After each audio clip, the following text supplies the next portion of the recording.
ቴድሮስ ይባላል። በፎቶ ጎንደር ብትሄዱ በጣም ብዙ መኪና ላይ ፎቶ አለ። ማንም ሰው ከፖለቲካ ውጭ መሆን አይችልም።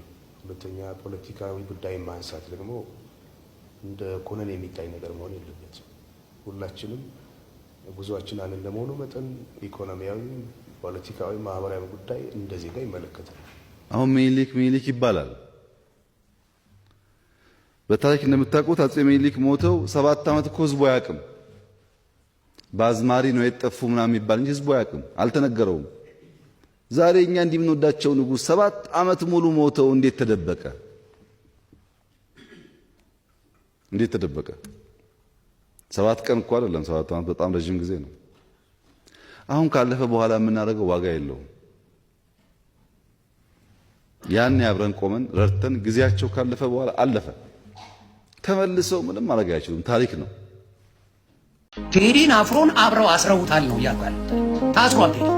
በአሁን ሰዓት ምን ማድረግ አለብን? ዓለም ላይ እኔ በእንግሊዝኛ ቪዲዮ ሰራለሁ። ዛሬ ማድረግ ያለብን ቆይ የኔ ሶሉሽን ልንገር። እኔ በእነዚህ ሰዎች በቴዲ ማናጀሮች ላይ በተደረገው ነገር ላይ በእንግሊዝኛ ቪዲዮ ሰራለሁ። ዓለም ላይ ኢንተርናሽናል እንዲወጣ ቴዲን ምን ያህል ትሬት እያደረጉት እንደሆነ በእንግሊዝኛ ቪዲዮ ሰራለሁ። ሌሎቻችሁ አረብኛ የምትችሉ በአረብኛ ተግባባን። ሌላ ቋንቋ የምትችሉ ደች የምትችሉ ሌላ ቋንቋ የምትችሉ በሙሉ በምትኖሩበት ሀገር ቋንቋ ቪዲዮ ስሩ። ቫይራል በተለይ አሜሪካ የሚኖሩ እዚህ የተወልዱ ያደጉ ልጆች በብዛት በእንግሊዝኛ ስሩ። ቲክታክ ያላችሁ። ስለዚህ ምንድነው የምናደርገው? አሜሪካ ያለን የእንግሊዝኛ ወይም የሌላ ቋንቋ የምትችሉ ወንድምና እህቶቼ በሙሉ እናጥለቅልቀው። ከዛ በኋላ መንግስት የሰው ልጅ ድምፅ አቅም እንዳለው ፓወር እንዳለው ከነሱ በላይ እንደሆነ ማየት መቻል አለበት። ከዛ በኋላ እነዚህ ሰዎችን ይፈታል። እነዚህ ሰዎች ጋር ደርሼ አይልም መንግስት። እነሱን ነካው ማለት መንግስት በተለይ በስልጣኑ እንዴት ስልጣኑን ያመልከዋል። ስለሚያመልከው ስለሚንገጫገጭበት ነገር ይሆናል። ስለዚህ አሜሪካ ያላችሁ ወንድምና እህቶቼ በሙሉ ስፔሻሊ the young generation, I want to make sure you make a video about Teddy Afro because they are threatening him right now. So you make sure you make a video about it. Okay? Be a voice for Ethiopian freedom fighter Teddy Afro. Everybody has to do it. ያንን አድርገን በሙሉ ድምፅ አድርገን ዓለም ላይ እንዲሰማ እናደርጋለን። ቴዲ አፍሮ የገንዘብ ጉዳይ ሳይሆን የህልውና ጉዳይና የማንነት ጉዳይ ላይ ስለሚሰራ በሱ ጉዳይ ላይ ነው የምናደርገው። ቴዲ አፍሮን ያሰሩትን ሰዎች የታሰሩትን በደንብ አድርገን እነሱን ጨምሬ ይሄ ነገር እነዚህ ሰዎች በ2 ቀን ውስጥ ካልተለቀቁ አፕራምሽ ቫይራል አስወጥቼ ይሄን መንግስት ድምጥማጡን ነው የምናጠፋው። አፕራምሽ ዳስታል ከፍተዋል። አልጋጋም 14 ሚሊዮን ደርሷል። ምን አባ እንደምታመጣ እኔ እዚህ ከፍተዋለሁ። ህዝቡ እየሰማ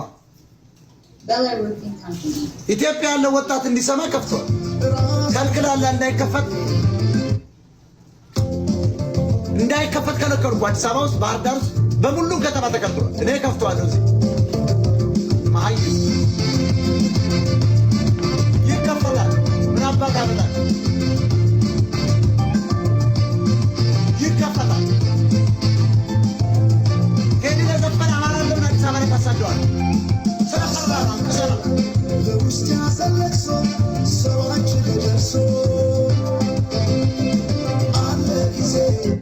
ቴዎድሮስ ካሳሁን መብቱ ነው፣ ለነጻነቱ ነው የዘፈነው።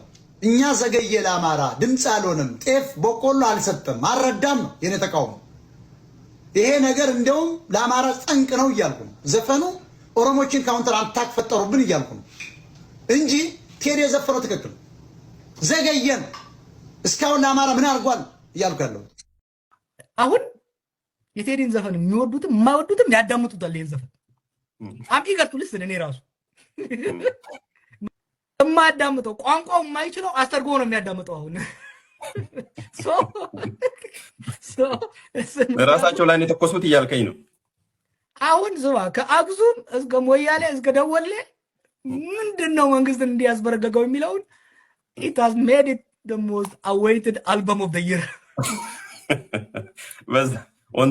በጣም ይወዱታል ማለት ነው። ፕሮሞሽን እኮ የሰሩለት ቴዲስ ፕሮሞሽን ቦሬ። እኔ ለምሳሌ ሙዚቃን ብዙም ስለማልቀጣጠል እንደሚወጣ አላውቅም ነበረ። ስላፈኑት ግን እኔም ሰማሁት። አይ ቲንክ አብዛኛው ሰው አሁን ካለው የኢትዮጵያ ችግር በኢትዮጵያ ውስጥ ህዝቡ አሁን ከፍተኛ ችግሩ ኑሮ ውድነት ነው። ሁለተኛ የሰላም እጦት ነው። ስለ ሙዚቃ ብዙ የሚሰማ ሰው የለም። መግለጫ በመከልከል በሚሊዮን ብር አውጥቶ ሊያገኝ የማይችለውን ፕሮሞሽን የሰሩለትና እድለኛ ነው። ሊያመሰግናቸው ኮምፕሌን ሊያደርግ ሳይሆን ሊያመሰግናቸው ነው የሚገባው። የሚያሳይህ ምን ያህል ደም እንደሆኑ ነው የሚያሳይህ። አሁን ካለው ነባራዊ ኢትዮጵያ ሁኔታ ሚውዚክ ኢዝ ዘ ሊስት ኦፍ ዲስ ገቨርንመንትስ ፕሮብለም ኢቨን አይደለም አይደለም በእንትን አሁን በአሁኑ ጊዜ የኢትዮጵያ መንግስት ችግር ሙዚቃ ሲሆን ስታየው ይሰይ ያኔ እንደ ቀልድ ምለው ነገር አለ they live ይሄ የተወሰነ ደሴት የብልጽግና ደሴትና ኢትዮጵያ እኮ የተለያዩ ናቸው። ደሴቱ ውስጥ አየህ ስለ ሙዚቃ ሲያስቡ ነው የሚውሉት ማለት ነው። ደሴቱ ውስጥ ስለ አሪፍ መኪና ስለ ቆንጂዬ ይሄ ብልጭልጭ ስለሚሰሩት ነገር ነው። ለነገሩ እኮ አብይ የሰጠው ኢንተርቪው አለ ዛሬ 2-3 ስለ ኢትዮጵያ ማለት አዲስ አበባ ነች። አዲስ አበባ ሲል እኮ ደሴቷ ብቻ ነች።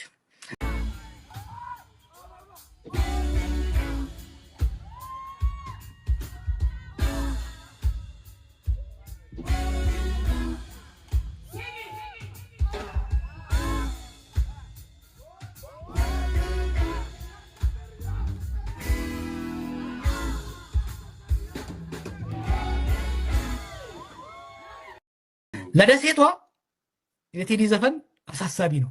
ለኢትዮጵያ ሕዝብ ግን ምንም አሳሳቢ አይደለም። ሶ ሚውዚክ ኢዝ ዘ ሊስት ኦፍ ዴር ፕሮብለም።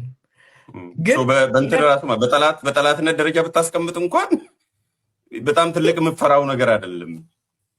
ስማ በጦርነት በተወጠረ መንግስት፣ ኢኮኖሚ በዳሸቀ መንግስት ውስጥ ለሙዚቃ አቴንሽን ሰጥተህ አላስፈላጊ አሁን የቴዲን ዘፈን የሚወዱትም የማይወዱትም ያዳምጡታል። ይሄን ዘፈን አምጪ ገርቱ ልስን እኔ ራሱ ምናልባት ምን ብሎ ነው ሊክ አድርጎ ነው ምን ብሎ ነው ምን መልእክት ይዞ መጥቶ ነው እንደዚህ የሚያፍኑት የሚለው ይመጣል። መልእክቱ እስቲ መንግስት ይውደም የሚል ራሱ ይሆነ ማት እኮ መንግስት የሚረግም ሙዚቃ ወጥቷል። ባለፈው 1-2 ዓመት ስንቱን ሰምተሃል አንተ? አሁንም ራሱ ከአንድ አልበም ነው እንግዲህ ይዞ እየወጣ ያለው መቼም ከዛ ውስጥ መንግስት የሚረግም ምናልባት 1-2 ቢሆን ነው አይደል? የማያዳምጠው ቋንቋው የማይችለው አስተርጎ ነው የሚያዳምጠው። አሁን ራሳቸው ላይ የተኮሱት እያልከኝ ነው። አሁን ስማ ከአክሱም እስከ ሞያሌ እስከ ደወሌ ምንድነው መንግስትን እንዲያስበረገገው የሚለውን it has made it the most awaited album of the year። on that note ነማ በቃው ሌሎቹን ጉዳይ ሌላ ጊዜ እናወራለን። በጣም አመሰግናለሁ።